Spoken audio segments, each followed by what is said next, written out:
வணக்கம் நேயர்களே. மனநலன் அறிவோம் நிகழ்ச்சியில் இன்று நாம் சமீபத்தில் கோவை மாவட்டம் சூலூரில் நடந்த அந்த 10 வயது சிறுமி பாலியல் பலாத்காரம் மற்றும் கொலை இந்த சம்பவம் சம்பந்தமாக சில விஷயங்களை உளவியல் நிபுணர் அவர்கள்ட்ட நம்ம கேட்போம்.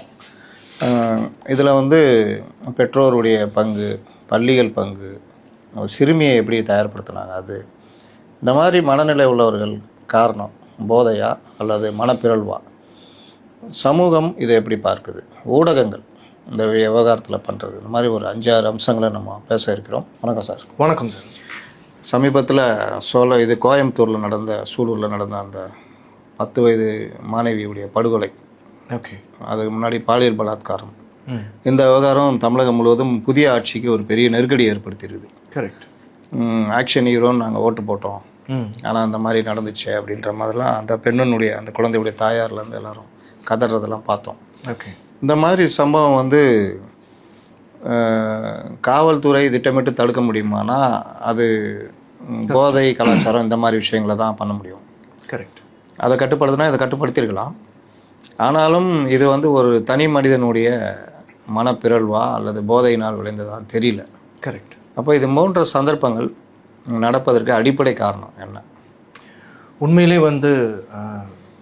நம்மளை மாதிரி பார்க்கக்கூடிய எல்லாருக்குமே பார்த்திங்கன்னா அந்த கோயம்புத்தூரில் நடந்த ஒரு விஷயம் ஒரு மிகப்பெரிய ஒரு மனவலியை தான் நம்ம எல்லாருக்குமே கொடுக்குது. இப்போ இந்த செக்ஷுவல் அப்யூஸ்ன்ற ஒரு விஷயம் நீங்கள் கேட்குற மாதிரி இது ஒரு பர்சனாலிட்டி குறைபாடா அல்லது ஒரு போதைப் பொருளால் வரக்கூடிய ஒரு பிழர்வான்றது பார்த்திங்கன்னா என்னுடைய அனுபவத்தில் இது ரெண்டுமே மிக்ஸ்டுன்னு சொல்லக்கூடிய ஒரு கூட்டுனால கூட சில பேருக்கு இந்த மாதிரியான ஒரு எண்ணப்பிழர்வு வருவதனால இருக்கும்.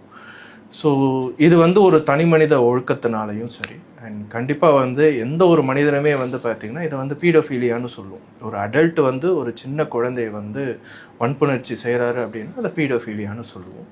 ஸோ உண்மையிலே இது நடக்கக்கூடாது. இது சமுதாயமாக இருக்கட்டும் அல்லது ஸ்கூலாக இருக்கட்டும் அல்லது பேரண்ட்ஸாக இருக்கட்டும், எல்லாருமே பார்த்திங்கன்னா இதுக்கப்புறமாவது அல்லது இனிமேலாவது பார்த்திங்கன்னா ரொம்ப கவனத்தோடு இருக்கிற பட்சத்தில் கண்டிப்பாக இந்த மாதிரி ஒரு மிஸ்டேக்ஸ் எல்லாம், இந்த மாதிரி ஒரு பெரிய தப்புக்கள் எல்லாம் நடக்காமல் இருக்கிறதுக்கான வாய்ப்புகள் பீடோஃபிலியா எப்படி ஏற்படுது? இது சின்ன வயசுலேருந்தே இதுக்கு நிறைய காரணங்கள் இருக்குது சார். அது நம்மளுடைய பிரெயின் கெமிஸ்ட்ரி சரியாக ஒர்க் ஆகலைனா கூட, ஆர் இர்ரெகுலராக இருந்தாலும் கூட, இம்பேலன்ஸாக இருந்தாலும் கூட சில பேருக்கு இப்படி வரும். அல்லது போதைப் பொருளுக்கு உட்படுத்தி ரொம்ப நாட்களாக அந்த போதைப் பொருள் வசத்தில் இருந்தாங்க அப்படின்னாலும் இப்படி வரும். அல்லது அவங்க சின்ன வயசில் பார்த்திங்கன்னா ஒரு பாலியல் வன்புணர்வாக இருக்கட்டும், ஒரு செக்ஷுவல் அப்யூஸாக இருக்கட்டும், அல்லது அவங்க அப்பா அம்மா கிட்ட வளர்க்கப்பட்ட விதத்தில் ஒரு ட்ராமாவாக இருக்கட்டும், இப்படி எப்படி இருந்தாலுமே பார்த்திங்கன்னா இந்த பீடோஃபிலி வருவதற்கான வாய்ப்புகள் இருக்குது. பட் நான் பார்த்த கேஸ் எக்ஸ்பீரியன்ஸில் பார்த்திங்கன்னா பெரும்பாலும் ட்ரக் இன்டியூஸில் தான் நிறைய பேருக்கு இது வர்றதா பார்த்துருக்குறேன். பட் டெஃபினட்டாக இந்த மாதிரி பீப்புள் அவங்களுக்கு அந்த மாதிரி ஒரு தாட் இருக்குது டுவர்ட்ஸ் மைனர் மேலே ஒரு செக்ஸ் வர்ற மாதிரி ஒரு ஆசை இருக்குது அப்படின்னா, இன்னொரு முக்கிய பங்கு பார்த்திங்கன்னா நம்ம பான் இண்டஸ்ட்ரின்னு நம்ம சொல்லலாம். யாரெல்லாம் போனோகிராஃபி ரொம்ப கன்சிஸ்டண்ட்டாக பார்க்குறாங்களோ அவங்களுக்கும் இந்த பீடோஃபீலியா வருவதற்கான ஒரு ஹிஞ்ச் இருக்கிறதாவும் கண்டுபிடிச்சிருக்கிறாங்க. இந்த மாதிரி நபர் பக்கத்து வீட்டில் சாதாரணமாக ஒரு அங்கிளாக பழகியிருக்காரு, அந்த அம்மாவுடைய தம்பி மாதிரி ஒரு அறிமுகமான நபர், ஒரு பக்கத்து வீட்டு இளைஞன் அப்படின்ற மாதிரி அந்த குழந்தையும் இவர் தான் கூட சேர்ந்து தேடி இருக்காரு. அந்த அளவுக்கு நம்பிக்கை வச்சுருந்துருக்காங்க பெற்றோர். இது ஒரு பார்ட்டுனா, இந்த மாதிரி பான் இண்டஸ்ட்ரி இந்த மாதிரி பார்க்குறது, இந்த மாதிரி விஷயங்கள்லாம் தன் வயதை ஒத்த பெண்கள் அல்லது கொஞ்சம் நம்மளோட வயது கூடிய பெண்களோட தானே ஆசை வரும். அது என்ன அது இந்த மாதிரி? இப்போது நீங்கள் சொன்ன மாதிரி கூடவே இருக்கிறவங்க தான் பண்ணுறாங்கன்றது பார்த்திங்கன்னா பெரும்பாலுமே இந்த செக்ஷுவல் அப்யூஸ் பார்த்திங்கன்னா யார் பண்ணுவாங்க அப்படின்னா கூட இருக்கிறவங்க தான் அல்லது தெரிஞ்சவர்கள் அல்லது உறவினர்கள் தான். 80% நம்ம பெரும்பாலுமே அப்படி தான் இருப்போம். பட் இது ஏன் எல்லாருமே இதை நம்புகிறாங்க, ஏன் கூட இருக்கிறவங்கள ஐயோ இவங்க இந்த தப்பு பண்ணியிருப்பாங்களா தோணலையே அப்படின்றது பார்த்திங்கன்னா அந்த அளவுக்கு அந்த உறவுக்காரங்கள் பார்த்திங்கன்னா அந்த நபர் அந்த குழந்தையுமே சரி அந்த ஃபேமிலியும் சரி செக்ஷுவல் க்ரூமிங்னு சொல்லுவோம். அவ்வளோ ஒரு நம்பிக்கை ஏற்படுத்தி அதனால தான் அந்த சின்ன குழந்தை இந்த அங்கிள் ஆர் அண்ணான்னு சொல்கிற ஒரு விஷயத்த நம்பி அவங்க என்ன சொன்னாலும் சரி, எங்கே கூட்டிகிட்டு போனாலும் சரி நம்பி கூட்டிகிட்டு போவாங்க. இதில் ஃபேக்டர் ஆஃப் பான் இண்டஸ்ட்ரி ஒரு பக்கம் இருக்குது, அல்லது போதைப் பொருள் தான் அப்படின்றது ஒரு காரணமாக நம்ம பிரிக்க முடியாது. நான் முதல்ல சொன்ன மாதிரி எல்லாத்துலேயுமே பார்த்திங்கன்னா சின்ன சின்ன காரணங்கள் இருக்கும். பட் இவர்கிட்ட நம்ம பேசும்போது தான், ஏன்னா இன்னும் கேஸ் அண்டர் த லீகல் ப்ராசஸில் இருக்கிறதுனால இவர்கிட்ட நம்ம பேசும்போது தான் என்னுடைய உண்மையான காரணம் என்ன, லைக் ஒரு மைனர் பொண்ணுக்கிட்ட எனக்கு அந்த செக்ஷுவல் அட்ராக்ஷன் வந்ததுன்றது அவர்கிட்ட பேசும்போது தான் நமக்கு தெரியும். ஸோ இது ரெண்டுமே இட்ஸ் அ மிக்ஸ்டு தான். இந்த மாதிரி விவகாரங்களில் கைது செய்யப்படும் நபர்களை ஒரு குற்றவாளியாக போலீஸார் ட்ரீட் பண்ணுறாங்க, கொலை வேறு பண்ணியிருக்காப்புல. இந்த மாதிரி வழக்குகளை உங்களுக்கு தெரிஞ்சு நீங்கள் காவல்துறையெல்லாம் நீங்கள் ட்ரைனிங் கொடுத்துருக்கீங்க. இவர்களை மனநல சோதனைக்கு உட்படுத்துகிறார்களா? இவர்கள் வந்து மனநல சோதனைக்கு உட்படுத்தப்பட வேண்டியவர்களா? இவர்களை திருத்துவதற்கு என்ன வழி? கண்டிப்பாக சார். ஆக்சுவலாக நம்ம நிறைய இடத்துல இப்போ சமீபமாக பார்த்தீங்கன்னா இந்த மாதிரி ஒரு செக்ஷுவல் சமீபத்தில் கூட அந்த விளாத்திக்குளம் நேற்று தூக்கு தண்டனை தீர்ப்பு வந்திருக்குது. கரெக்ட். எல்லா சமீபமாக பார்த்தீங்கன்னா இந்த கண்டென்ட் வந்து ரொம்ப அதிகமாக இருக்குது. என்ன கேட்டிங்கன்னா இப்போ நீங்கள் சொன்ன மாதிரி ஒரு டீட்டெயில் சைக்கோமெட்ரிக் டெஸ்ட் எடுத்தால் மட்டும்தான் ஒரு விழிப்புணர்வு அதுலேருந்து ஒரு நபர்கிட்டேருந்து நம்ம எடுக்க முடியும், சமுதாயத்துக்கிட்டே நம்ம கொண்டு போக முடியும். உண்மையிலே இந்த மாதிரி சில நபர் வந்து ஏன் பீடோஃபிலியாக மாறுறாங்க அல்லது ஏன் ஒரு மைனர்கிட்ட போய் அவங்களுடைய பாலியல் இச்சைகளை காமிக்கிறாங்கன்ற ஒரு காரணங்களை நம்ம கண்டறியும் போது அதுலேருந்து கிடைக்கக்கூடிய இன்ஃபர்மேஷனை நம்ம மக்களுக்கு கொடுக்குற பட்சத்தில் வந்து பார்த்திங்கன்னா இன்னும் எல்லாருக்குமே ஒரு ரியல் எக்ஸ்பீரியன்ஸ் கிடைக்கிறப்போ இன்னும் பாதுகாப்பாக இருக்கிறதுக்கான வாய்ப்புகள் இருக்குது. அதனால் கண்டிப்பாக ஒரு உளநல பரிசோதனையாக இருக்க பண்ண வேண்டிய ஒரு சூழ்நிலை இருக்கிற பட்சத்தில் நம்ம உண்மையிலே கண்டுபிடிக்கலாம். காவல்துறை பண்ணுறாங்களான்னு கேட்குறேன். பண்ணணும். அது பண்ணுறாங்களான்றது எனக்கு ஏன்னா இப்போது ஜெயிலெலாம் வந்து பார்த்தீங்கன்னா ப்ரிசனில் வந்து we have a psychologist. So the team of psychologist இருக்கிறாங்கன்றது எனக்கு தெரிஞ்சது. ஸோ அவங்க பண்ணுவாங்கன்னு நினைக்கிறேன். ஆனால் பண்ணாங்கன்னா ரொம்ப நல்லாயிருக்கும். பண்ணவில்லை என்றால் பண்ணாங்கன்னா ரொம்ப நல்லாயிருக்கும். கண்டுபிடிச்சாங்கன்னா ரொம்ப நல்லது. இப்போ இந்த மாதிரி மனநிலை ஏற்படுகிற இளைஞர்கள் அல்லது முதியவர்கள் இவர்கள் வந்து ஒரு தப்புன்னு அவர்களுக்கு தோணும்ல சில சமயம். கரெக்ட். ஒரு பக்கத்து வீட்டு பொண்ணு, ஒரு 10 வயசு பொண்ணு நம்ம தப்பாக யோசிக்கிறோம், இது தப்பு அப்படின்ற கட்டத்தில் அவர்கள் மனநல ஆலோசகரை அணுகிறது வந்து கரெக்டாக இருக்குமா? எப்படி அது சார் அது பண்ணணும்? கரெக்ட். அதுக்கு பேர் வந்து நாங்கள் அவேர்னஸ்ன்னு சொல்லுவோம் சார், விழிப்புணர்வு. ஒரு மைனர் பெண் கிட்ட அல்லது மைனர் ஆண் கிட்ட வந்து அந்த ஆசை வருது அப்படின்னு பார்த்தீங்கன்னா பெரும்பாலுமா எந்த போதைப் பொருளுமே இல்லை அப்படின்னா அவங்களுக்கு தெரிஞ்சிடும். எங்கேயோ ஒரு தப்பு நடக்குது, நமக்கு வந்து ஏன் இந்த மாதிரி வந்து நம்மளை விட வயசு கம்மியானவங்ககிட்ட ஆசை போகுது. ஸோ அந்த அவேர்னஸ்ன்ற அந்த விழிப்புணர்வு வந்துருச்சு அப்படின்னாவே அவங்க they have to take a call. அவங்க ஒரு விழிப்புணர்வு எடுத்து ஓகே நம்ம ஒரு ப்ரொஃபஷனல் ஹெல்ப் கேட்கலாம். அப்படி இல்லைனா நம்ம தெரிஞ்சவங்கிட்டையாவது இந்த ஆசையை வந்து இந்த எண்ணங்களை வந்து நம்ம பகிரப்படும் போது அவங்க சில மைனர் லெவலில் ஒரு சஜஷன் கொடுக்கும்போதே அது ரெடி ஆகலாம். ஃபார் எக்ஸாம்பிள் அவங்களோட day from morning to night ரொம்ப ஃப்ரீயாக இருந்தால் கூட சில பேருக்கு இந்த தாட் வரும். இப்போ நம்ம முதல்ல பேசுகிற மாதிரி பான் கண்டென்ட்டை வந்து ரெகுலராக பார்த்தா கூட சில பேருக்கு அந்த தாட் வரும். பட் ஒரு சில பேருக்கு வந்து அந்த அன்அவேர்னஸ்ன்னு சொல்லுவோம், இந்த பர்சனாலிட்டி குறைபாடுகள்னு சொல்லக்கூடிய ஒரு சம்டைம்ஸ் ஸ்கீசோஃபீனியா கூட இருக்கலாம், சம்டைம்ஸ் ஆன்டி சோஷியல் பர்சனாலிட்டின்னு சொல்லுவோம், சமூகத்துக்கு எதிர்த்து செய்யக்கூடிய சில குணாதிசயங்கள். இவங்களுக்கெல்லாம் வந்து பார்த்திங்கன்னா அந்த தப்பு செய்கிறதே வந்து ஒரு ப்ளஷராக தோணும். ஸோ இவர்கள் வந்து ஒரு சைக்காட்ரிஸ்டையோ ஒரு சைக்காலஜிஸ்டையோ பார்த்து இதுதான் என் பிரச்சனைன்னு போக மாட்டாங்க. ஆனால் அவங்க கூட இருக்கிறவங்க இதை கண்டுபிடிக்கலாம். ஒரு குழந்தையிடம் அவங்க அணுகிற ஒரு விஷயமா இருக்கட்டும், பேசுகிற ஒரு விஷயமா இருக்கட்டும், அந்த தொடுதல் தடவுதல்னு சொல்ல ஒரு விஷயமா இருக்கட்டும், அதை பார்த்தோம் அப்படின்னா அந்த நபர்கிட்ட எக்ஸ்ப்ளோர் பண்ணும்போது அவங்க சொல்லலாம். அப்படி சொல்லும்போது கண்டிப்பாக இந்த மாதிரி ஒரு விஷயத்துக்கு வந்து போலீஸ் அணுகும்போது கண்டிப்பாக ஆக்ஷன் எடுக்கவோ அல்லது போலீஸ் அணுக வேண்டாம் அப்படின்னா ஏதாவது ஒரு சைக்காட்ரிஸ்ட் ஹாஸ்பிட்டலில் நம்ம கம்ப்ளீட் அப்சர்வேஷனில் ஒரு மெடிகேஷன்ஸ் எல்லாம் கொடுத்தோம் அப்படின்னா கண்டிப்பாக வெளியே வரதுக்கு வாய்ப்பு இருக்குது. இப்போ இந்த நபர் வந்து நீங்கள் சொல்கிறபடி தனி நபராக அவர் பண்ணலை, கூட இன்னொருத்தரையும் சேர்த்து தான் பண்ணியிருக்காங்க. அப்போ 2 பேருக்குமே அந்த எண்ணம் இருக்குமா? 2 எண்ணம் உள்ள 2 பேர் ஒன்று சேருவார்களா? இது எப்படி? இது என்னுடைய எக்ஸ்பீரியன்ஸில் வந்து பார்த்தீங்கன்னா 2 பேருமே பிளான்டாக இது செய்கிறது வந்து ரொம்ப ரேர் சார். சரி. இதில் ஒருத்தர் தான் இனிஷியேஷன் எடுப்பாங்க, இன்னொருத்தர் வந்து அதை ஃபாலோவர், அதை பார்த்துட்டு இருப்பார். அவருக்கு அந்த எண்ணம் இருக்கணும். அந்த எண்ணம் இங்கே பெர்ஃபார்மன்ஸ் இங்கே நடக்கும்போது இந்த தப்பு அந்த ஃபர்ஸ்ட் நபர் பண்ணும்போது பின்னாடி இருக்கிற நபர் நபரே பண்ணுறாரு, நாம ஏன் பண்ணக்கூடாதுன்னு சொல்லி ஒரு சோஷியல் பிஹேவியரில் வந்து என்ன ஆகும் அப்படின்னா அவரும் அந்த தப்புக்கு ஒத்து செய்வார். அதனால தான் எப்போவுமே சரி அந்த நட்பும் சரி, அது நல்லவராக ஆகட்டும் கெட்டவராக ஆகட்டும், அவர்கள் எந்த நபரிடம் நம்ம சேர்றோமோ அதே மாதிரி ஒரு பிஹேவியர் நமக்கு வரும்னு சொல்லுவாங்க. நம்ம நிறைய பேசுகிற மாதிரி வாட் மங்கி சீஸ் மங்கி டஸ்ன்ற மாதிரி அவர் அந்த நபர் செய்யக்கூடிய அந்த நடவடிக்கைகளில் இவர் தாக்கப்பட்டு இவரும் அதே மாதிரி செய்வார். ஆனால் இவர் வந்து அந்த எண்ணம் மனநல பிறழ்வோ அல்லது போதைக்கோ உள்ளாகாதவரா? இல்லை, இருக்கிறதுக்கு வாய்ப்புகள் நிறைய இருக்கு சார். ஒரு கிளீன் பர்சனாலிட்டி அல்லது ஒரு காலையிலேருந்து இரவு வரை ஒரு குடும்பம் அல்லது ஒரு மாணவன் ஒரு படிப்பு அப்படின்னு இருக்கிறவங்களுக்கு இந்த தாட் வராது சார். எப்போவுமே அந்த டீவியன்ஸ்னு சொல்லுவோம். அது போதைப் பொருளாக இருக்கட்டும், ஆர் லைக் பானாக இருக்கட்டும், நான் சொல்லக்கூடிய அந்த பாலியல் படங்களாக இருக்கட்டும், அல்லது அப்பா அம்மாவுடைய சரியான அரவணைப்பு இல்லாதது, இந்த அப்பா மக்கள் யாராவது ஒருத்தர் அஃபேர் வச்சிருக்கிறது, அல்லது சின்ன வயசுலேயே வந்து பார்த்தீங்கன்னா இவங்க இந்த மாதிரி செக்ஷுவல் அசால்ட்டெல்லாம் பார்த்துருக்கிறது, அல்லது யார் சொல்லியாவது கேட்கறது, அப்போ இவங்க மனசில் என்ன ஆகும் அப்படின்னா இது தப்பு இல்லைன்ற மாதிரி தோண ஆரம்பிச்சிடும். அதை தான் நம்ம டீவியன்ஸ்னு சொல்லுவோம். ஸோ அதில் தான் இவர்கள் வந்து செய்வதற்கான வாய்ப்பு. இந்த மாதிரி விஷயங்களுக்கு போக்சோ, மரண தண்டனை இதெல்லாம் இருக்குது, செய்திகளில் பார்க்குறாங்க. ஆனாலும் இந்த மாதிரி தொடர் குற்றங்கள் நடந்துக்கிட்டே தானே இருக்குது. அந்த அந்த மனம் என்பது வந்து பார்த்திங்கன்னா அந்த அந்த ஒரு சூழல் வரும் பொழுது இந்த கான்சிக்வன்ஸ் எல்லாம் மறந்துடுவாங்க சார். எல்லாத்தையும் அந்த போக்சோவாக இருக்கட்டும், இதை செய்து முடித்த பிறகு வரக்கூடிய விளைவுகளாக இருக்கட்டும், அந்த பெண் பாதிக்கலாம், அது ஆண் பாதிக்கக்கூடிய விஷயமா இருக்கட்டும், அதெல்லாம் அவங்க தாட்டில் யோசிக்காது. ஏன்னா அந்த அமல்கிடான்னு சொல்லக்கூடிய அந்த பிரெயினில் இருக்கக்கூடிய பகுதி வந்து இது நல்லது கெட்டதுன்னே யோசிக்க தோணாது.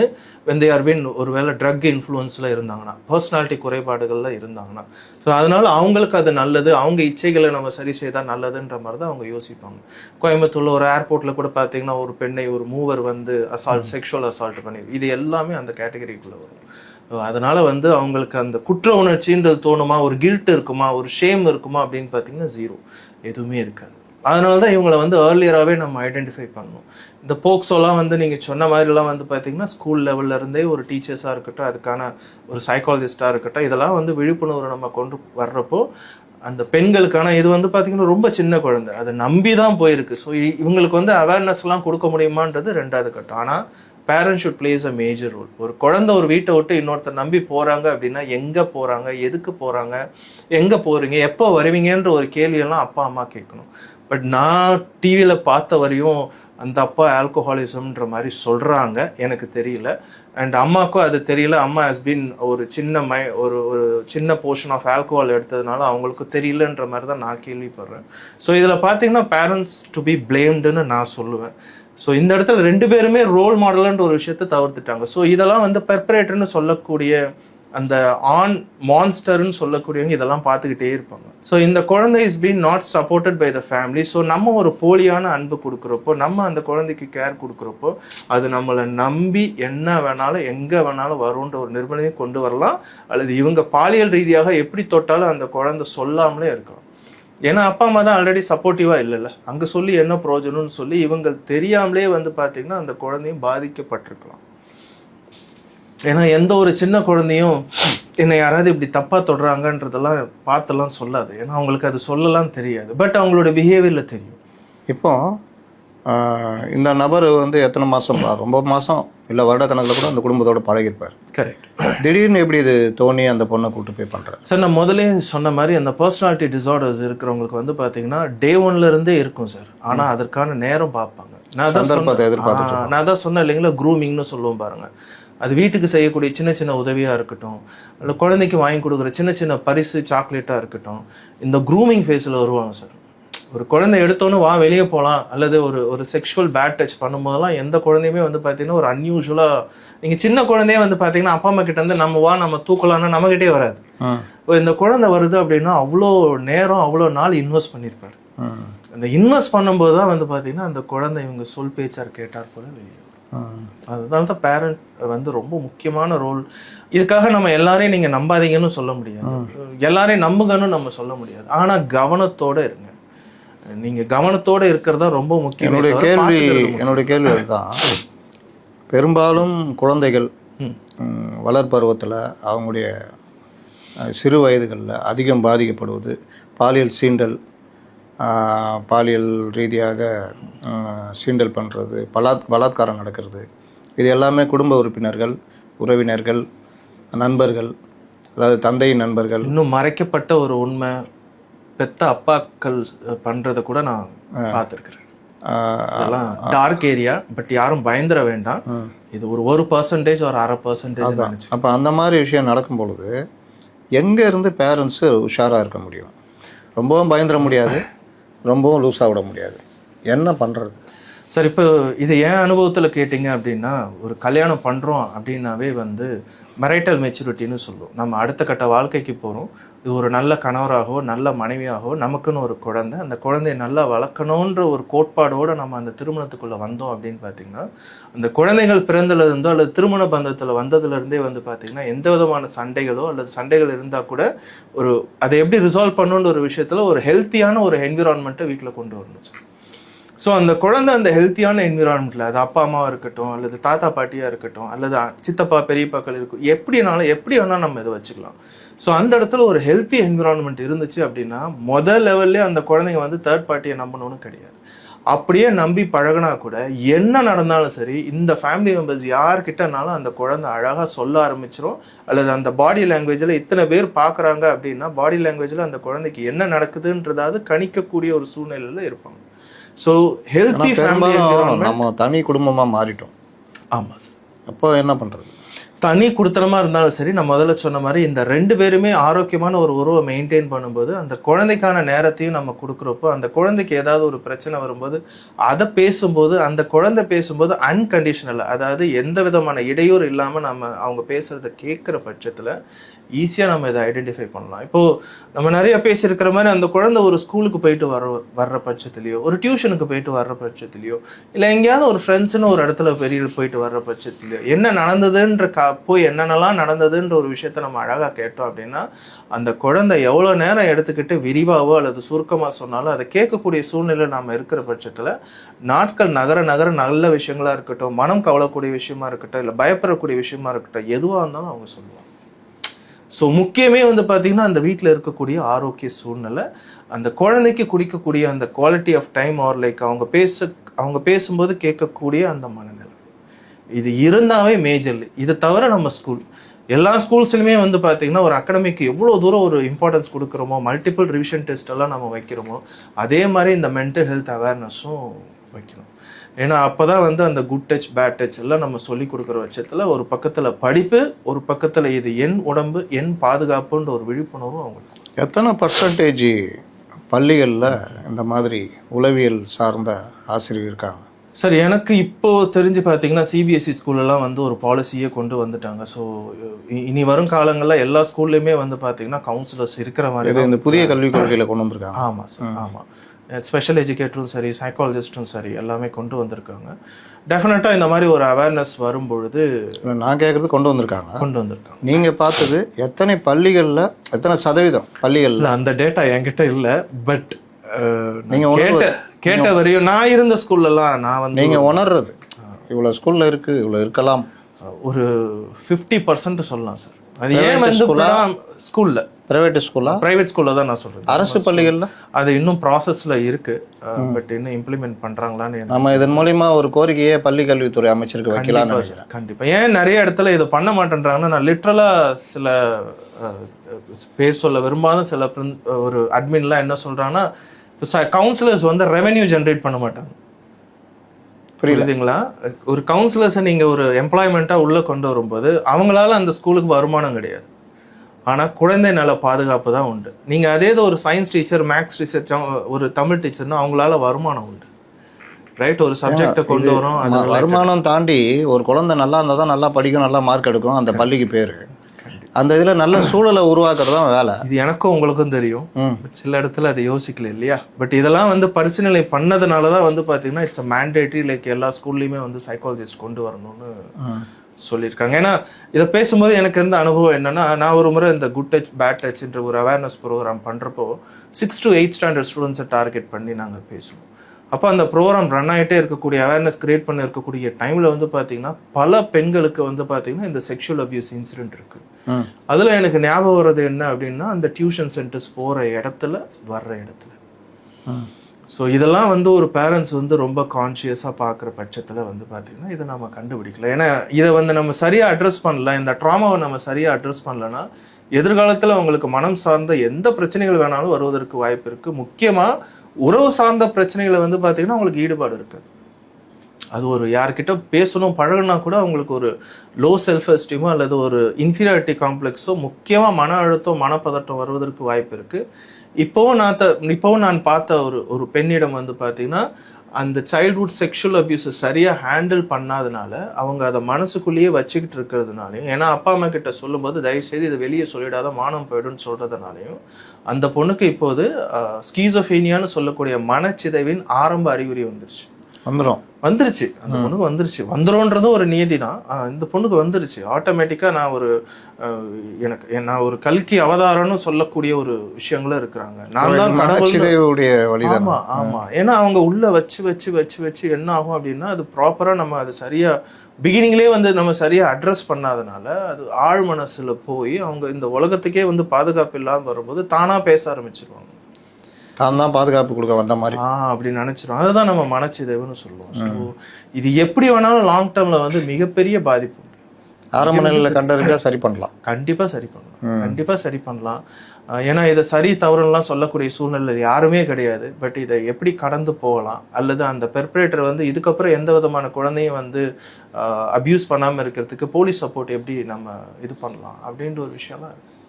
இப்போ பள்ளிகளில் வந்து நீங்கள் போய் இது ட்ரைனிங்லாம் கொடுத்துருக்கீங்க. அந்த மாதிரி கொடுத்ததில் ஆசிரியர்கள்ட்ட பேசாத, பெற்றோர்கிட்ட பேசாத அந்த குழந்தைகள் உங்ககிட்ட தங்களுடைய இதை சொல்லியிருக்காங்களா? நிறைய சொல்லுவாங்க சார். இப்போ நான் என்னுடைய அணுகுமுறைலாம் வந்து பார்த்தீங்கன்னா, எப்போவுமே ஸ்கூல் காலேஜஸில் பொறுத்தவரையும் ஸ்டூடெண்ட்ஸ் நேராக வந்தெல்லாம் கவுன்சிலிங்லாம் வரமாட்டாங்க. இப்போ நான் என்ன பண்ணுவேன் அப்படின்னா, பேஷண்ட் ஹெல்த் கொஷினர்னு ஒன்று இருக்குது. அது PHQ-9ன்னு சொல்லுவாங்க. இந்த கொஷினர் வெறும் 9 கொஷின் தான்.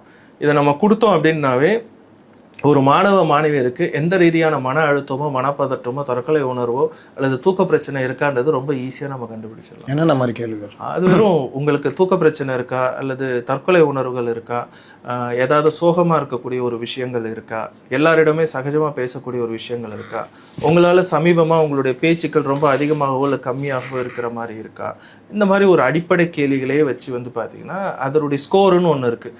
ஒரு 6க்கு மேலே இருந்துச்சு அப்படின்னு பார்த்தீங்கன்னா ஒரு மனம் சார்ந்த பிரச்சனைகள் இவங்களை உட்படுத்தியிருக்கிறாங்க. நமக்கு பொறுத்தவரையும் இதை கண்டுபிடிச்சிட்டோம் அப்படின்னா அதனுடைய காசஸை கண்டுபிடிக்கிறது தான் எங்கள் வேலை. அந்த காசஸை கண்டுபிடிக்கிறப்போ நிறைய இடத்துல வந்து பார்த்தீங்கன்னா செக்ஷுவல் அபியூஸ் இருக்குது. ஒரு பக்கம் அந்த பேரண்டல் அதிகப்படியாக அப்பா அம்மா சண்டை போடுற ஒரு விஷயமா இருக்கும், சிங்கிள் பேரண்டிங்காக இருக்கும், அல்லது டீச்சர் ஸ்டூடெண்ட்ஸ் ரிலேட்டட் கான்ஃப்ளிக்டாக இருக்கும். ஏன்னா சில இடத்துல வந்து ஒரு டீச்சர்ஸ் வந்து ஏதோ ஒரு வகையில் கோவத்தில் வந்து அந்த குழந்தை எல்லாரும் முன்னாடி திட்டதுனால அதனால மன அழுத்தப்படக்கூடியவங்களும் இருக்கிறாங்க. இப்படி ஏகப்பட்ட ஃபேக்டர்ஸை நம்ம கண்டுபிடிச்சோம் அப்படின்னா அவங்களுக்கு 1-on-1 கவுன்சிலிங் கொடுக்குறப்போ அவங்க ரொம்ப நல்லா பெட்டராக ஃபீல் பண்ணுவாங்க. இப்போது எனக்கு சில மாணவர்கள் தெரியும், சார் நீங்கள் அன்னைக்கு 7th 8th ஸ்டாண்டர்டில் நீங்கள் என்ன சில விஷயங்கள் நீங்கள் என்ன கேட்ட ஒரு விஷயத்தில் சார்ட் அவுட் பண்ண விஷயம் இப்போ எனக்கு உண்மையிலே ஹெல்ப்ஃபுல்லாக இருக்குது. அது அவங்களுக்கு ஏற்படுத்தக்கூடிய பப்பி லவாக கூட இருக்கட்டுமே. இந்த பப்பி லவ்லாம் வந்து பார்த்தீங்கன்னா, ஐயோ என் பாய் ஃப்ரெண்டு வந்து இன்னொரு ஊருக்கு போகிறாரு, அவ்வளோதான் எங்கள் 2 பேரும் ரிலேஷன், அப்படி ஒரு திருமணமான தம்பதி மாதிரி அழுத பெண்கள் எல்லாமே, அந்த பெண் எல்லாமே ஒரு கட்டத்தில் வந்து பார்த்தீங்கன்னா 11th ஸ்டாண்டர்ட்லாம் வரும்போது they feel much better. மன முதிர்ச்சி அடையும். நான் வந்து உண்மையிலே அந்த விஷயத்துக்கு அவ்வளோ அழுது உங்ககிட்ட நான் ஷேர் பண்ண ஒரு விஷயம் நான் ஒரு பெட்டர்மெண்ட்டாக நான் இப்போ ஃபீல் பண்ணி இப்போ என்னோட அகாடமிக்கில் ஃபோக்கஸ் பண்ணக்கூடியதுன்ற ஒரு விஷயங்கள்லாம் வந்து அட்ரஸ் பண்ணும்போது நானும் கிடையாது, என் இடத்துல எந்த ஒரு சைக்காலஜிஸ்ட் இருந்தாலுமே வந்து பார்த்தீங்கன்னா அது ஒரு பெருமைக்கான ஒரு விஷயம், அந்த குழந்தைங்களோட வெல்னஸ். இப்போ இந்த மாதிரி கேள்வி பதில் கொடுத்து நீங்கள் அதில் ஒரு 8 பேர், ஒரு 150-200 பேரில் ஒரு 8 பேர் அப்படி இருக்காங்கன்னா அந்த 8 பேரை நீங்கள் கூப்பிட்டு விசாரிக்கும் போது அவங்கள வந்து இப்போ மற்றவங்க இவங்கள்ட்ட பிரச்சனை இருக்குது போலன்னு பார்க்க ஆரம்பிச்சிடுவாங்க. எப்போவுமே அந்த ஒரு குட்டி ஷேம் இருக்க தான் சார் செய்யும். அதனால தான் எல்லா ஸ்கூல்ஸ்லையுமே வந்து பார்த்தீங்கன்னா தனியாக ஒரு கவுன்சிலிங் ஆஃபீஸ் இருக்கும். அவேர்னஸ் எல்லாம் நாங்கள் முதலே கொடுக்க ஆரம்பிச்சிருக்கோம். கோயிங் ஃபார் கவுன்சிலிங் எல்லாம் இப்போ டேபோலாம் கிடையாதுன்னு 2000 பேண்டமிக் அப்புறமே வந்து பார்த்தீங்கன்னா நிறைய விழிப்புணர்வு எல்லாருக்குமே வந்துருச்சு. அதே மாதிரி கவுன்சிலிங் எடுக்கிறது வந்து இட்ஸ் நாட் அ சின்னு ஒரு விழிப்புணர்வெல்லாம் நம்ம கொடுக்குறப்போ சில பேர்லாம் வாலண்டியராக even after the school before the bell school start hours முன்னாடிலாம் வந்து பார்த்தீங்கன்னா அப்பாயின்மெண்ட் கேட்குறவங்க, அல்லது ரொம்ப டிப்ரெஸ்டாக இருக்குது அப்படின்னா கன்சர்ன் டீச்சர் கிட்ட பெர்மிஷன் கேட்டு செஷன் எடுக்கிறவங்களாம் இருக்கிறாங்க. ஸோ அவேர்னஸ் இப்போ நிறைய வந்துருச்சு.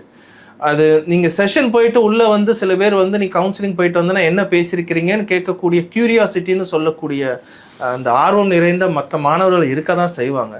பட் நாட்கள் நகர நிறைய பேர் அந்த சர்வீஸை எடுக்கிறப்போ இது ஒன்றும் பெருசாக தெரியாது. இப்போ அரசு பள்ளிகளில் அவுட் சோர்சிங்கில் இந்த மாதிரி ஃபிக்ஸ் பண்ணலாமா? நீங்கள் உங்கள் ஐடியா பண்ணுறதா நான் கேள்விப்பட்டிருக்கேன் சார். நான் வந்து முன்னாடி வந்து மொபைல் கவுன்சிலராக கூட நான் செலக்ட் ஆகிருக்கிறேன். பட் அப்போல்லாம் வந்து பார்த்தீங்கன்னா 3 டிஸ்ட்ரிக்ட் ஒரு கவுன்சிலர், அதெல்லாம் வந்து சான்ஸே வாய்ப்பே கிடையாது. ஸோ நான் வெளியே வந்துட்டேன்.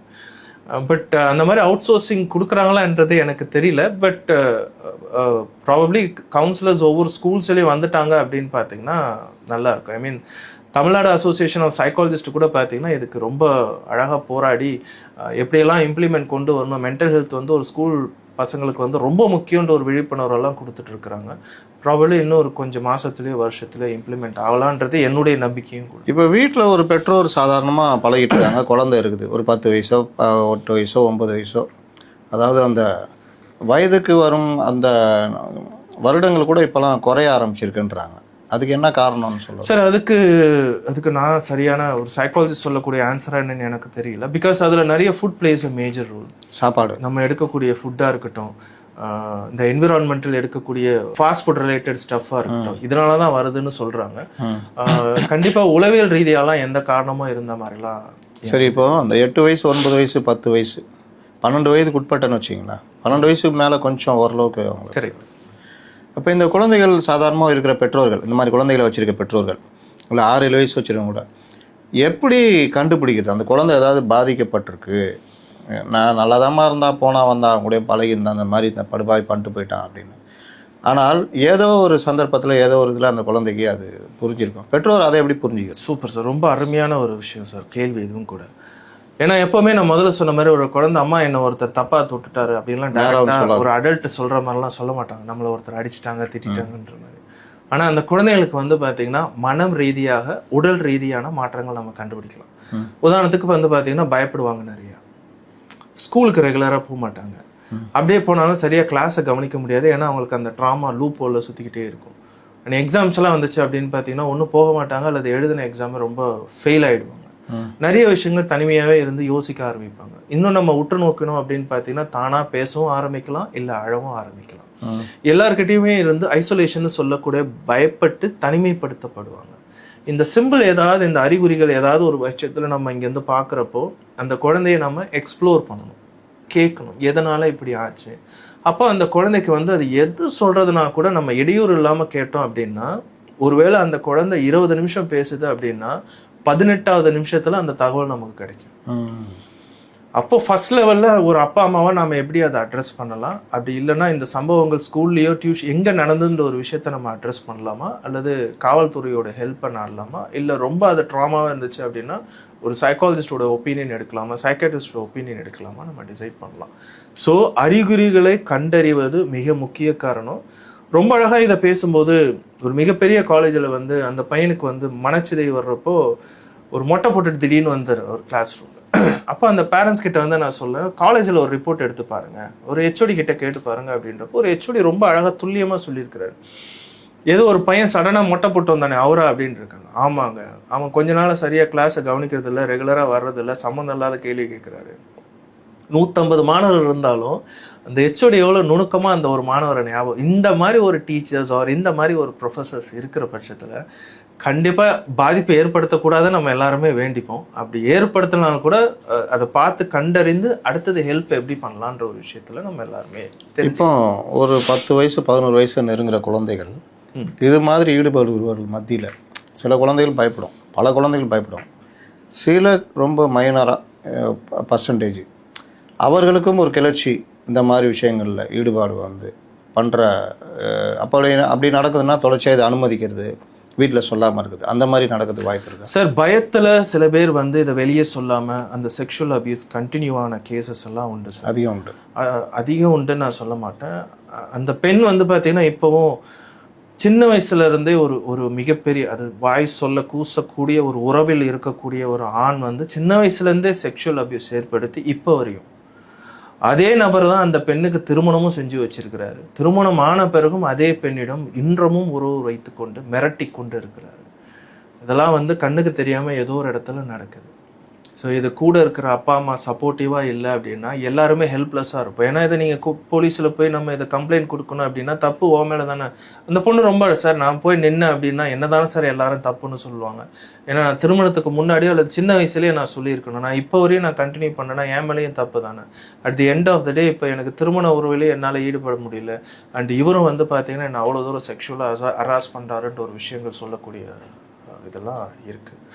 ஸோ நம்ம வந்து we have to be aware of இது என் உடம்பு என் பாதுகாப்புன்ற மாதிரி ஒரு விஷயத்தில் இருந்தாங்கன்னா கண்டிப்பாக ஒரு குழந்தைகளுக்கு இந்த கராத்தே இந்த மாதிரி விஷயங்கள்லாம் சொல்லி தந்தா பாதுகாப்புன்னு ஒரு தரப்பில் சொல்கிறாங்க. இது எப்படி சார்? கண்டிப்பாக. ஏன்னா இது பேசும்போது எனக்கு இன்னொரு சைடில் ஞாபகம் வருது என்னென்னா, media influence plays very very major role sir. நான் ரொம்ப அழகாக கேள்விப்பட்டது என்னென்னா, இந்த பொண்ணு ஷீஸ் டூயிங், பொண்ணுன்னு சொல்கிறதுனால பெண்ணினே கிடையாது, ஒரு ஆணையை நம்ம சேர்த்துக்கலாம்னு வச்சுக்கோங்க. ஒரு 4th ஸ்டாண்டர்ட் படிக்கக்கூடிய அந்த சின்ன குழந்தைன்னு வச்சுப்போம், கிஸ் அடிச்சுட்டு இருப்பாங்க, முத்தங்கள் கிளாஸில் பரிமாறிட்டு இருப்பாங்க. இதில் என்ன பெரிய தப்பு இருக்குன்னு சொல்லக்கூடிய குழந்தைங்களையும் நான் பார்த்துருக்கேன். ஏன்னா அவங்களுக்கு அந்த அவேர்னஸ் இல்லை. ஏன்னா நீங்கள் இன்ஸ்டா ரீல்ஸாக இருக்கட்டும், ஒரு எந்த இடத்துல வந்து பார்த்தீங்கன்னா அந்த இன்ஃப்ளூயன்ஸ் தாக்கப்படுறப்போ இது தப்புன்னு தெரியாமல், அதாவது அந்த குழந்தைங்க இன்னும் பியூபர்ட்டி அட்டைன் ஆகலை, பசங்களும் பியூபர்ட்டி அட்டைன் ஆகாத வயசுக்குள்ளேயே இவ்வளோ எக்ஸ்போஷர் இருக்குது அப்படின்னா பாருங்கள். அதே மாதிரி இன்னொரு இடத்துல ப்ராக்டிக்கலாக நான் பார்த்த அந்த பையன் பார்த்தீங்கன்னா இஸ் டூயிங் 7th ஸ்டாண்டர்ட் தான். இன்னொரு பையன் வந்து இந்த பான் வெப்சைட்டை வந்து ரெஃபர் பண்ணி அந்த நம்பர் ஃபார்வர்ட் பண்ணி இதை போய் பாரு, நீ எப்படி ஃபீல் பண்ணுற நாளைக்கு சொல்லுன்னு அவரு 7th ஸ்டாண்டர்ட் பையன் ஃபீலிங் ஸ்டேட்மெண்ட்டை கண்டுபிடிக்கிறாரு இன்னொரு மாணவங்கிட்ட. அவர் எப்படி மாட்டினாருன்னு பார்த்தீங்கன்னா, அவர் ஃபார்வர்ட் பண்ணது அவங்க அம்மா நம்பர்கிட்ட. அவங்க அம்மா இதை கிளிக் பண்ணி பார்த்த பிறகு என்ன ஒரு ஷாக். அப்புறம் இவங்கிட்ட எக்ஸ்ப்ளோர் பண்ணாங்க. ஏன்னா இவனை தப்பு இதெல்லாம் பார்க்கக்கூடாதுன்னு எதுவுமே சொல்லாமல் இவங்ககிட்ட எக்ஸ்ப்ளோர் பண்ணுறப்ப அவர் இந்த டீட்டெயில் கொடுக்குறாரு. ஏன்னா பிகாஸ் எனக்கு இந்த பையன் வந்து என்னுடைய இதை பார்த்துட்டு நாளைக்கு எப்படி இருந்தது சொல்லுடா அப்படின்னு சொன்னான், ஸோ அதனால நான் இதை பார்க்கக்கூடாது, நான் ஃபார்வர்ட் பண்ணேன்னு அப்படின்னு. அப்போ இதுக்கு முன்னாடி நீ பார்த்துருக்கே அப்படின்னா, இதை அம்மா கிட்ட வந்த மெசேஜ் என்ன பண்ணுவாராம், ஒரு பாட்டிக்கு ஃபார்வர்ட் பண்ணுவாராம். ஏன்னா பாட்டிக்கு அவேர்னஸ் இருக்குது அதில், ஸ்மார்ட் ஃபோனில் அதில் பார்ப்பாங்களாம். ஸோ இந்த மாதிரிலாம் வந்து the young buddies due to the media இன்ஃப்ளூயன்ஸில் பண்ணக்கூடியவங்களும் இருக்கிறாங்க சார். ஸோ நீங்கள் கேட்ட மாதிரி செக்ஷுவல் அவர்ஷன் பர்வர்ஷன் நம்ம சொல்லுவோம். செக்ஷுவல் அபியூஸ் ஏர்லியராக ரொம்ப சீக்கிரம் அந்த மாதிரி எக்ஸ்போஸ் ஆகிட்டாங்கன்னா அதுக்கப்புறம் மல்டிபிள் செக்ஸில் வருவதற்கான வாய்ப்புகளும் உண்டு. அதுலேருந்து செக்ஸ்னாவே பயப்படுத்தக்கூடிய வாய்ப்புகளும் இருக்குது. இதை பேசும்போது எனக்கு ஞாபகம் வருதுன்னா, அந்த பெண்மணிக்கு வந்து திருமணமான புதுசில் வந்து பார்த்தீங்கன்னா கிட்டத்தட்ட ஒரு ஒரு ஒரு வெகு நாட்களாக வந்து பார்த்தீங்கன்னா ஃபர்ஸ்ட் நைட் ஒரு லைக் இன்டர்கோர்ஸ்க்கே ஒத்துக்கல. ஏன்னா அவங்களுக்கு அந்த பிறப்பொறுப்பு அப்படின்னாவே படபடப்பு, பேனிக் அட்டாக்னு சொல்லுவோம், படபடப்பு, வெறுத்து போகிறதுலாம். அதுக்கப்புறம் அவங்கள எக்ஸ்ப்ளோர் பண்ண தான் அந்த செக்ஷுவல் அப்யூஸ்லாம் நம்ம அதை ப்ராசஸ் பண்ணி அதெல்லாம் கவுன்சில் தெரப்பியூட்டிக்கலாக அதை அட்ரஸ் பண்ண பிறகு தான் அந்த செக்ஷுவல் இன்டர்கோர்ஸ்க்கே அவங்க ஒத்துக்கிட்டாங்க. இது 2 வகையிலும் பாதிப்புகள் பயங்கரமாக. குழந்தைகளுக்கும் நம்ம விழிப்புணர்வு ஏற்படுத்த வேண்டியது இருக்குது கண்டிப்பாக. அதே நேரம் இந்த கர்நாடகாலாம் 16 வயதுக்கு உட்பட்டவர்கள் வரைக்கும் சமூக வலைதளங்களை பயன்படுத்துறதுக்கு தடை விதிச்சிருக்காங்க. ஆமாம் சார். தமிழ்நாட்டில் இந்த மாதிரி விஷயங்களில் கொண்டு வரணுமா சார்? கண்டிப்பாக கொண்டு வரணும் சார். இது நிறைய பேர் நான் யூடியூப்பில் பேசி நான் பார்த்துருக்குறேன். எல்லா ஸ்மார்ட் ஃபோன்லேயும் பேரண்டல் கண்ட்ரோல் வச்சுக்கோங்க, அல்லது நீங்கள் அந்த குரூப்பில் இருந்தாலும் குழந்தைங்க இருந்தாலும் அந்த குரூப்பில் நீங்களுமே வந்து அனானமஸாக இருங்க, ரெஸ்பான்ஸ் பண்ண வேண்டாம், பட் அந்த குரூப்பில் இருக்கிற மாதிரிலாம் இருங்க. அண்ட் இப்போ எனக்கு தெரிஞ்சு லைக் ஒருவேளை சைபர் டிபார்ட்மெண்ட் வந்து இதுக்கப்புறம் எந்த விதமான அத்தியாவசியம் இல்லாத ஒரு வெப்சைட்குள்ளே போகிறப்போ கவர்மெண்ட் ஐடி ப்ரூஃபை காமிக்கிற மாதிரி இருந்துச்சு அப்படின்னு பார்த்தீங்கன்னா வெல் அண்ட் குட். இன்றைக்கி எதுக்கோ ஓடிபி இருந்தால் தான் ஒரு இதுக்குள்ளே போகிற மாதிரி இருக்கணும். ஸோ இந்த குழந்தைங்களையுமே வந்து பார்த்தீங்கன்னா அந்த இமெயில் அட்ரஸ், இது ஒரு பெரிய ஒர்க்கு தான். இந்த இமெயில் அட்ரஸ் சரி வயது சார்ந்த ஒரு வெப்பை பார்க்குற மாதிரி இருந்துச்சு அப்படின்னா ரொம்ப நல்லாயிருக்கும். ஸோ இதெல்லாம் அவாய்ட் பண்ணோம் அப்படின்னா கண்டிப்பாக நம்மளை மாதிரி மீடியா பர்சனோட இன்ஃப்ளூயன்ஸ் ஒரு பக்கம் இருந்தாலும் கூட பேரண்ட்ஸ் இருக்கணும், ஸ்கூல்ஸ் இருக்கணும், இந்த சொசைட்டி, இது இல்லாமல் தனி மனித ஒழுக்கம், நம்மளும் எந்த விதமான போதைப் பொருளும் இல்லாமல் சின்ன வயசுலேயே நமக்கு ஏதாவது ஒரு மனப்பிழைவு இருந்து ஆரம்பத்தில் நம்ம ஏதோ தப்பாக யோசிக்கிறோமோன்னு தோணுச்சுன்னா கண்டிப்பாக ஒரு ப்ரொஃபஷனல்ஸ் கிட்ட, சைக்காலஜிஸ்ட் கிட்ட பேசி பாருங்கள். இல்லை நான் பேசுனா யாருக்கிட்டே தெரிஞ்சிடும்னா யாரும் உங்களை ஜட்ஜெல்லாம் பண்ண மாட்டாங்க, அது அவங்க வேலையும் கிடையாது. அவங்களாம் பல பேஷண்ட்ஸை பார்க்கறதுனால உங்களை மனசார நினச்சிக்கிறதெல்லாம் கிடையாது. கவர்மெண்ட்டோடைய ஹெல்ப்லைன்லாம் இருக்குது, டெலிமானஸ் எல்லாம் நிறையா வந்துருச்சு. உங்களுக்கு நீங்கள் நேரில் போய் பார்க்கணுன்னு கூட அவசியம் கிடையாது. இந்த மாதிரியான ஒரு dark minded areas or dark சைக்காலஜின்னு சொல்லக்கூடிய இந்த மாதிரி ஒரு உணர்வுகள் இருந்துச்சுன்னா ஸோ அதில் கூட நீங்கள் போய் அனானமஸாக நீங்கள் வந்து உங்கள் பேரும் தெரியாது, நீங்கள் எந்த ஊர்லேருந்து பேசுகிறீங்கன்னு தெரியாது. ஸோ உங்களுக்கு ஓரளவு வென்டப் பண்ணுறப்போ அவங்களும் சில கைடன்ஸ் கொடுக்குறப்போ நம்மளுடைய வாழ்க்கையை நெறிமுறைகளாக கொண்டு போகலாம். நான் ஃபிலாசபிக்கலாக சொல்கிறேன்னு யோசிக்கிறத விட இந்த மாதிரி ஒரு தப்புக்கள் செய்து உங்களோட சந்தோஷத்தை அனுபவிக்கணுமான்னு யோசிச்சுக்குங்க. அது மிகப்பெரிய பாவம். அடுத்த ஜென்மத்தில் நாம் எதுவாக பிறந்தாலும் ஒரு மிகப்பெரிய இதற்கான ஒரு ரிசல்ட் சட்டம் நமக்கு கொடுக்குதோ இல்லையோ இந்த காலம் நமக்கு கொடுக்கும். அதை நல்லா அடுத்த ஜென்மம் இருக்குதோ இல்லையோ இந்த ஜென்மத்தில் நம்ம செய்கிற தப்பு நம்ம குடும்பத்தையும் சேர்த்து அவமானப்படுத்தும், எல்லாரையுமே தலைக்குனிய வைக்கும். கண்டிப்பா குடும்பம்னு இவருக்கு வேறு ஏதாவது மனைவி குழந்தைகள் இருந்தால் அவங்களும் சேர்ந்து வெரி ட்ரூ அடுத்தடுத்த இதுலேயும் வெரி ட்ரூ. அதை கர்மானு புரிஞ்சுக்கலாம், அல்லது நேரோன்னு புரிஞ்சுக்கலாம், அல்லது யூனிவர்ஸ். எங்கே போனாலும் பள்ளிகள், எங்கே சொந்தக்காரங்க, திருமண நிகழ்ச்சி, சுப நிகழ்ச்சி, எங்கே போனாலும் அவங்களுடைய புள்ள, அவங்களுடைய மனைவி, அந்த உறவுக்காரங்களே அவனுடைய அவ்வளோ எஃபெக்ட் ஆகும் சார். அவ்வளோ வைப்ரண்ட்டாக எல்லாருமே எஃபெக்ட் ஆகும். இதெல்லாம் ஒரு கணம் யோசிச்சாங்கன்னா இந்த இதில் இருந்து வெளியே வருவான்னு நினைக்கிறேன். ஆமாம். நல்லா அழகாக சொன்னீங்க சார். அடுத்த நிகழ்ச்சியில் சந்திப்போம். கண்டிப்பாக சார். Thank you so much.